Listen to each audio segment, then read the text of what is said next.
If you are a man going through an unwanted divorce, there are a couple of things you need to know about your anger. The first is that your anger is valid. It is a valid emotional response to what is happening. Divorce is an incredibly disruptive life event. There are often major boundaries being crossed or violated for you right now.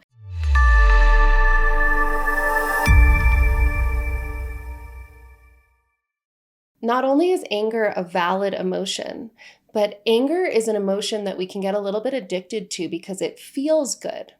And 𝐂𝐿𝐓 calls anger an ego-boosting emotion, which is really interesting because look at what anger does. If I'm mad at you because you're wrong, and therefore I'm right. So when I'm angry at the injustice around me, naturally I'm putting myself on a moral high ground. The anger allows me to blame you, blame the situation, and therefore lift myself up because I am the one who's in the right. And this is not, I'm not saying that this is a bad thing or that you're not necessarily right? You might be right. The situation might be very unjust. It often is during divorce. But because anger has that element of ego boosting to it, of letting me say, yes, I'm the one in the right here, it feels pleasurable to be angry.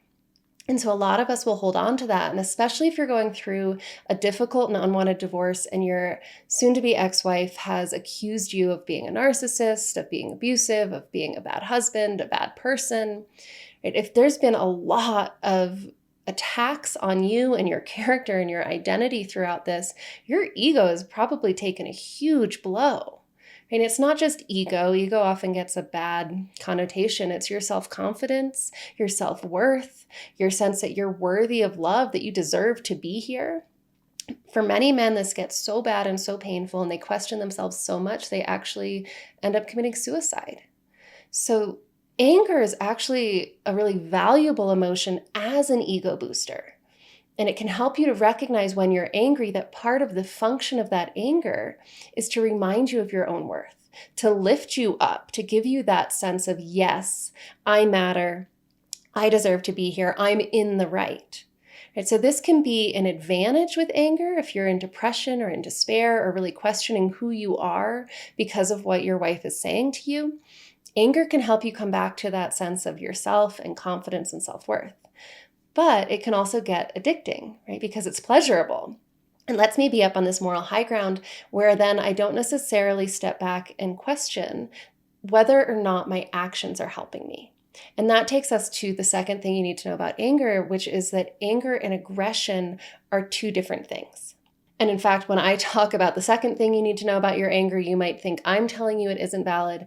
It's a valid emotion. But we need to separate the emotion from your thoughts and from your actions. And that is the second thing that you need to know. Anger and aggression are not the same thing. Anger is an emotion. It is a set of sensations that you experience in your body.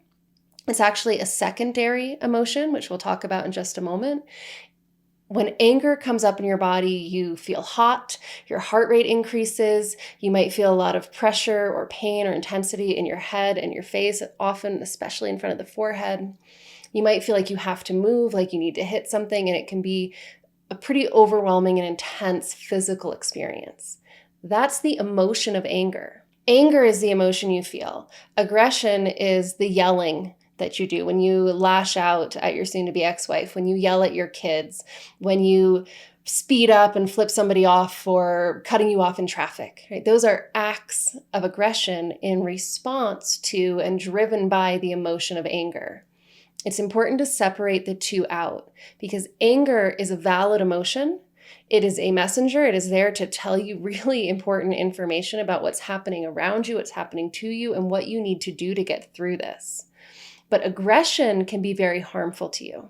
When we act out of anger, we tend to damage things in our lives, especially our relationships.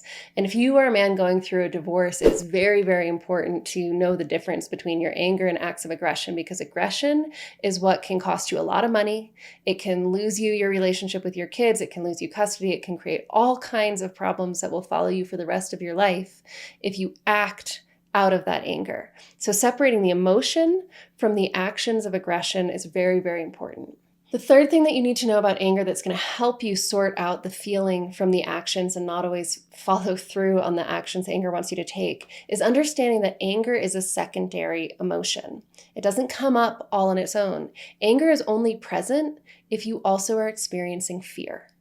Whenever I see a man who is angry when he's talking to me about rage texting his soon-to-be ex-wife, or that he just can't see straight because of the injustice of the divorce or the injustice in the legal system, I see a man who is afraid. He is afraid of being alone.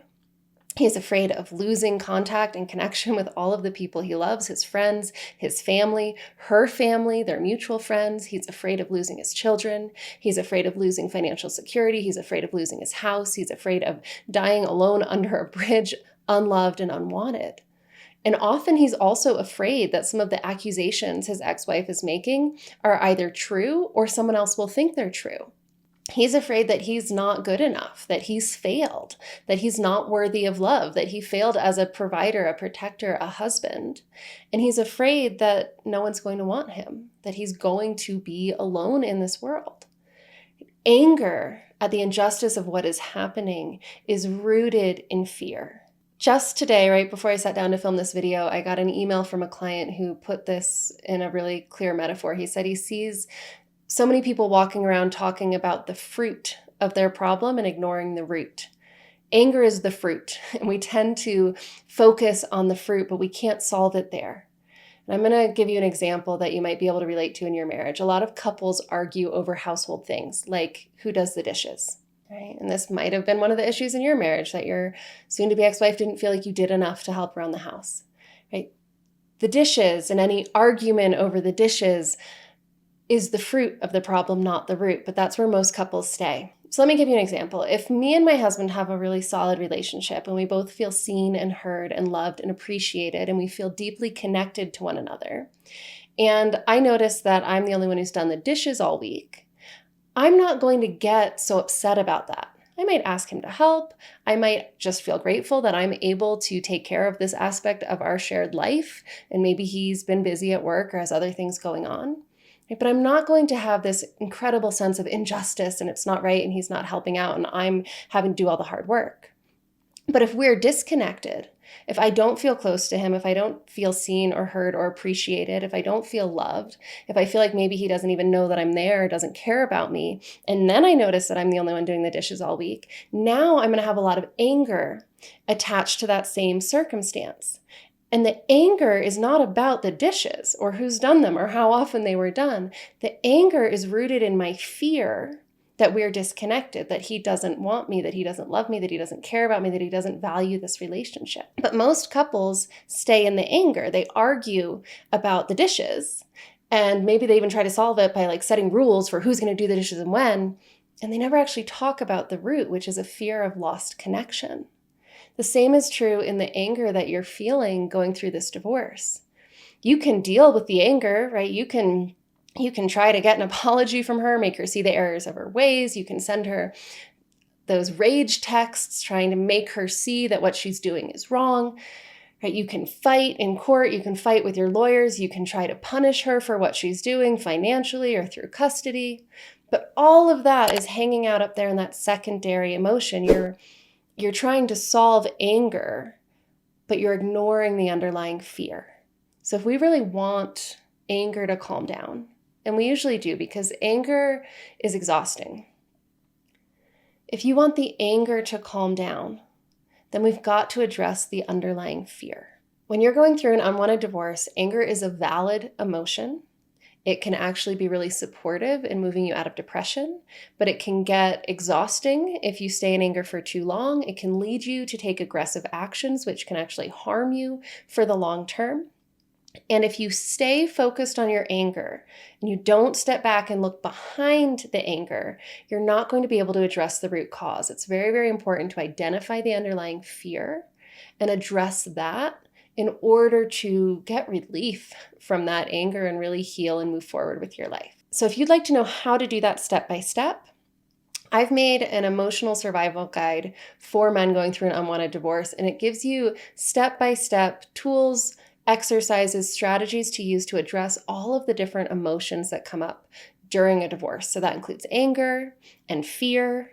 There's also tools there for working through grief, denial, shame, regret. So please go ahead, download the Divorce Survival Guide. It takes just a few minutes and it goes directly to me, giving me a little more information about what you're going through, what you're facing, and what the specific and unique circumstances in your life during this divorce are.